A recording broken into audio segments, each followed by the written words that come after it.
मित्रों, सभी को जय मसीह की। मित्रों, पिछले वीडियो में हमने देखा था कि परमेश्वर हमें मुश्किल परिस्थितियों से बाहर क्यों नहीं निकालता। वो सर्वशक्तिमान है, फिर भी हम ऐसी परिस्थितियों में क्यों आते हैं और परमेश्वर योजना क्या रहती है इन परिस्थितियों में हमें रखने की। तो मित्रों, पिछले वीडियो में जैसे हमने चर्चा की थी कि परमेश्वर का उद्देश्य हमें जैसे स्वर्ण को शुद्ध करके उसके सुंदर आभूषण बनाए जाते हैं, निर्मित किए जाते हैं, वैसे ही हमें शुद्ध करके हमें परमेश्वर की योजना के अनुसार जीवन जीने का जो मकसद होता है उसमें लाना होता है। तो मित्रों, पिछले वीडियो से हम आगे बढ़ते हुए हम देखते हैं कि परमेश्वर ने मूसा को उपयोग करने से पहले 40 वर्षों के लिए जंगल में तपाया था। ये बात हम सभी लोग जानते हैं। तो उस दौरान मित्रों, मूसा ने तमाम तरह की कठिनाइयों और परेशानियों का सामना किया। उस समय मूसा के साथ बोलने वाला कोई नहीं था। 40 वर्षों तक आप सोचिए, किसी के साथ बोलने वाला, बातचीत करने वाला कोई ना हो तो उस व्यक्ति की क्या स्थिति होती है। परंतु मूसा की यही स्थिति थी। उसे अक्सर जंगली जानवरों और कठोर वातावरण में अपने आप को रखना पड़ता था, जंगली जानवरों के बीच में रहता था और उसका जीवन लगातार खतरे में था। निश्चित रूप से ऐसे कठोर वातावरण में उसने काफी पीड़ा झेली। लेकिन कुछ लोग पूछेंगे और हमारे मन में भी यह प्रश्न होता है कि क्यों परमेश्वर ने मूसा को 40 वर्षों तक जंगल में तपाया, क्यों 40 वर्षों से पहले उसका इस्तेमाल नहीं किया। तो निश्चित रूप से इसमें हम परमेश्वर की उदारता को देखते हैं। मित्रों, हम जानते हैं कि मूसा न्याय से प्रेम रखने वाला और एक सीधा साधा व्यक्ति था, लेकिन उसकी प्रवृत्ति और रुझान कैसा था? उसकी प्रवृत्ति और रुझान धार्मिकता से प्रेरित होकर आवेश में आने की थी। कैसे? ये बात हमें एक घटना बताती है मित्रों कि जब उसने एक मिस्र के सैनिक को, इजरायली को मारते हुए देखा तो उसने उस सैनिक के सिर पर पत्थर से वार कर दिया, जिससे उसकी मौत हो गई।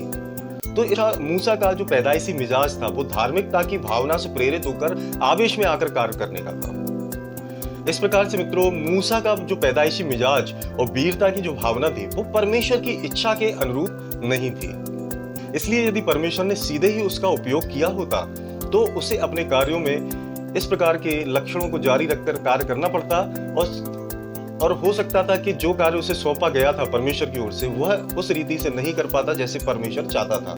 मित्रों, कौन सा कार्य परमेश्वर ने उसे सौंपा था? अपने लोगों को मिस्र देश, जहां पर वो बंधुआ थे, गुलाम थे, मजदूर थे, वहां से निकालकर उनको अपनी स्थान पर लाना, यानी कि उनको इजराइल में लेकर आना। तो इस प्रकार से मित्रों, अगर मूसा अपनी नैसर्गिक जो भावना थी, जो प्रकृति प्रदत्त थी, जो जन्म से ही उसके साथ जो स्वभाव था, अगर उसको वो दूर नहीं करता, अगर वो जंगल में वो तप था जो 40 वर्ष का, उसके द्वारा अपने आप को शुद्ध नहीं करता, तो शायद परमेश्वर की भावना के अनुसार कार्य करने के लिए वो योग्य नहीं हो पाता। वो कार्य क्या था कि अपने लोगों को मिस्र से बाहर लेके आना और इजराइल में लेकर जाना। तो इस प्रकार से मित्रों, जंगल में 40 वर्ष उपरांत रहने के उपरांत मूसा का क्या हुआ? मूसा के प्राकृतिक तेज मिजाज जो तत्व थे वो दूर हो गए थे और उसने परमेश्वर के प्रति वास्तविक विश्वास और समर्पण को हासिल कर लिया था। इसलिए जब परमेश्वर ने मूसा को अपना आदेश सौंपने के लिए बुलाया, अर्थात इजरायलियों को मिस्र देश से बाहर निकालने के लिए बुलाया, तो मूसा बिना किसी प्रतिरोध के स्वीकार करने और पालन करने में सक्षम हो गया और परमेश्वर के मार्गदर्शन के साथ उसने सुचारू रूप से परमेश्वर के आदेश का क्रियान्वयन किया। मित्रों, बाइबल में अय्यूब की भी कहानी है। अय्यूब परीक्षा से होकर गुजरा, जिसमें उसकी संपत्ति छीन ली गई, उसके बच्चों को मार दिया गया और उसके पूरे शरीर में फोड़े हो गए, लेकिन अपनी पीड़ा के बावजूद उसने अपनी जुबान से कभी पाप नहीं किया। उसने परमेश्वर के बारे में कोई शिकायत नहीं की मित्रों, बल्कि अपने हृदय में परमेश्वर की हर बात को स्वीकार किया।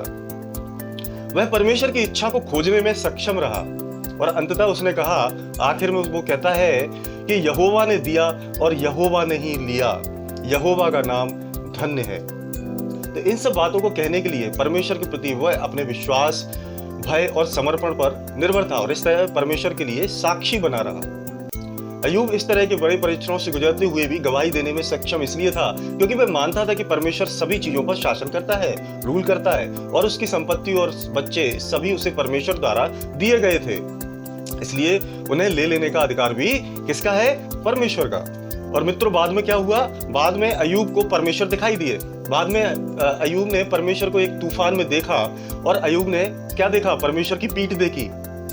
और परमेश्वर को उसने अपने मुंह से उससे बात करते हुए सुना। तो सोचो मित्रों, उसने परमेश्वर की सच्ची समझ हासिल की। यहाँ पर उन कष्टों, उन परेशानियों, उन विपदाओं को सहकर परमेश्वर की सच्ची समझ हासिल की। और अय्यूब ने एक ऐसा इनाम हासिल किया जो उसने सहज माहौल में कभी भी हासिल नहीं कर पाता है। पर यह परीक्षण और शुद्धिकरण के माध्यम से अय्यूब को दिया गया सबसे बड़ा आशीष था।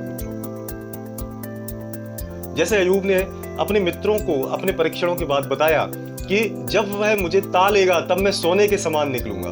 मित्रों, ये बात पवित्र ग्रंथ बाइबल में अय्यूब 23:10 में आती है कि अय्यूब यहाँ पर क्या कहता है अपने मित्रों से कि जब वह मुझे ता लेगा तब मैं सोने के समान निकलूंगा।